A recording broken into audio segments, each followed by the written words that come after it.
Welcome back, deep divers. You guys sent in some really wild stuff this week. You really were kidding. Oh no, this one's got it all. It's got drama, it's got internet outrage, it's even got, well, lunch. So buckle up because this deep dive is going to be a wild ride.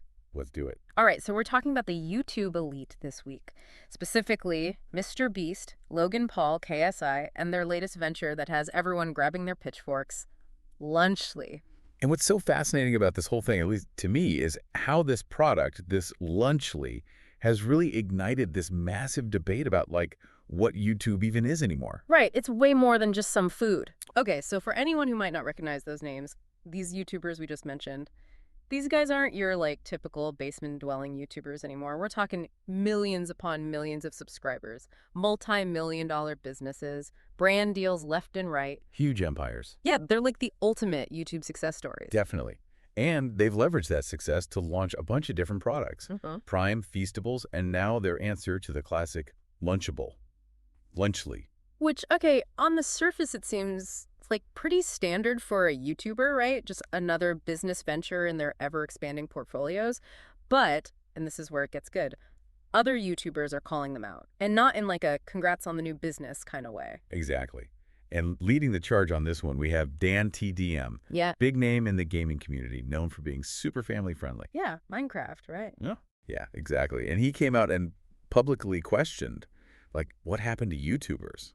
Ouch. Which is a pretty loaded statement, right? Definitely. And it's not just him. We saw iBallistic Squid, Zeltic, Rosanna Pansino, Huge names. all chiming in with concerns about this whole Lunchly thing. Yeah, and these are creators known for their family-friendly content, so it's a big deal that they're speaking out against this. So it sounds like the concern isn't necessarily about, like, this lunchbox versus that lunchbox. It's more about a bigger shift happening on the platform. Exactly. It's more like they're mourning a loss of authenticity on the platform. And that maybe this push for these big, flashy products and businesses is kind of ruining what made YouTube special in the first place. Yeah, and a lot of people seem to be pointing fingers at Mr. Beast and his style of videos. Like those big giveaway videos. Exactly. Yeah, and look, those videos are undeniably successful, but there's a feeling that they might have inadvertently created a bit of a monster. Meaning? Like now, every creator is chasing those high-stakes, big-money videos, and maybe there's less space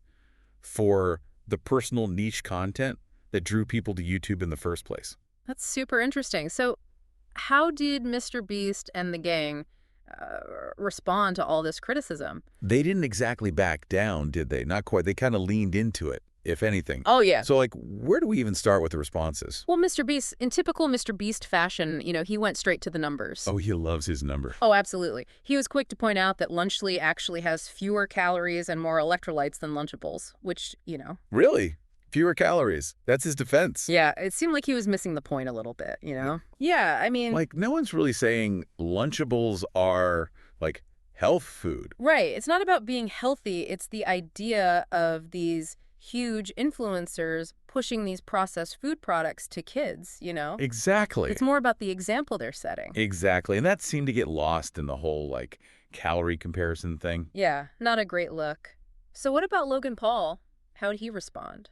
Well, he took a different approach. His response was basically, hey, we're entrepreneurs. We're allowed to build businesses. Okay. And then he brought up that whole thing from a few years ago about lead being found in Lunchables, which, I don't know, felt kind of like a weird deflection tactic. Like he was trying to change the subject. Yeah, exactly. So it's like, yeah, but what about... Yeah, exactly. It's interesting, though, because he did raise a valid point about YouTubers, having the right to be entrepreneurs. Oh, for sure. There are a lot of sides to this. But at the same time, it just felt like he wasn't really addressing the concerns head on, It just felt a little tone deaf, honestly. And then to make matters worse, he drags Elon Musk into it. Oh, yeah. That was a whole other thing. Talking about how community notes are spreading lies about Prime.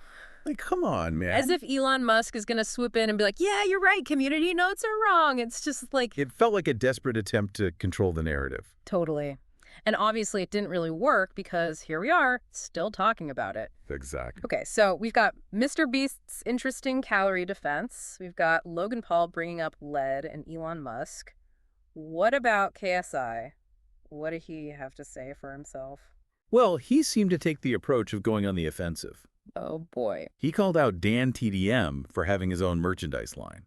Which, okay, a lot of YouTubers have merch. Exactly. It's incredibly common. So it feels a little strange to single that out as, like, hypocritical. Yeah, it did seem like a bit of a reach. Like, having a t-shirt for sale is a little different than pushing a processed food product to, like, millions of kids. Yeah, and the community notes fact check on that one was pretty quick to point that out, by the way. Yeah, I saw that. It was brutal. It really was. But the plot thickens Yeah, because it always does. Logan Paul, bless his heart, he just couldn't help himself, could he? Not really. He decided to promote Lunchly while his fiancée was in labor. I mean, talk about reading the room, right? Seriously. The dude is documenting his fiancée giving birth on Snapchat, the delivery room, those salt lamps everyone has now, the Polaroid pictures, the whole shebang, and he just casually throws in captions like, "and a fignac, Lunchly," with boxes of the product just like laying around. You really can't make this stuff up. It's honestly impressive in a way. He really is something. It's like, how did nobody on his team step in and say, hey, Logan, maybe hold off on the sponsored content for a hot second? Yeah, where were his PR people? You know, the internet had a field day with that one. The memes were ruthless. Oh, absolutely, and rightfully so. I mean, the whole thing just felt incredibly opportunistic, almost predatory. Like, talk about a captive audience.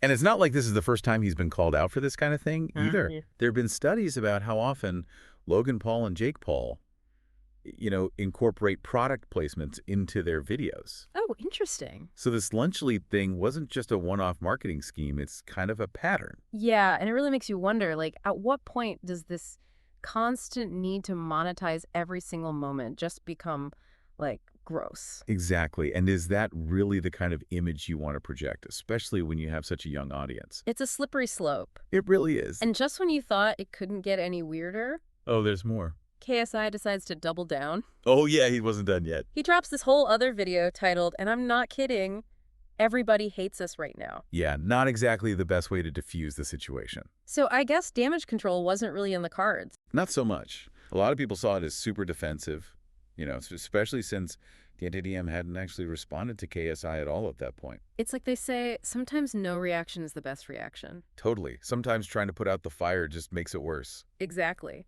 So in this case, do you think the reactions actually hurt them more than the Lunchly launch itself? Oh, absolutely. It's a classic example of what not to do when it comes to, like, crisis management. Right. Because instead of just owning up to it, even a little, they kind of dug themselves deeper. Exactly. And now there's this whole other layer of defensiveness on top of the original concerns, which doesn't really help their case. Yeah, it makes the whole thing feel kind of icky. It does leave a bit of a bad taste in your mouth. So we've talked about the product, we've talked about the backlash, we've talked about the interesting responses, but I think the bigger question here is, like, what does this whole thing say about YouTube as a whole? Oh, that's the million-dollar question, isn't it? Right, like, is this the new normal? Should we just get used to our favorite creators constantly trying to sell us stuff? And where do we, as viewers, draw the line? When does it stop being authentic? Right. Because at the end of the day, it's this authenticity that made us fall in love with these creators in the first place. Okay. And if all of that goes out the window in the name of, like, entrepreneurship, does YouTube even have the same magic anymore? It's a tough one. It really makes you think about the future of online content and where we go from here. Well said. Honestly, I don't think we could said it better ourselves. And on that note, we're going to leave you guys with that to ponder. But seriously, we want to hear your thoughts on this whole thing. Hit us up on social media. Let us know where you stand on the great Lunchly debate of 2024. Let's get a conversation going. Until next time, deep divers, keep it real, keep it authentic, and most importantly, keep it hungry for knowledge. We'll catch you in the next deep dive.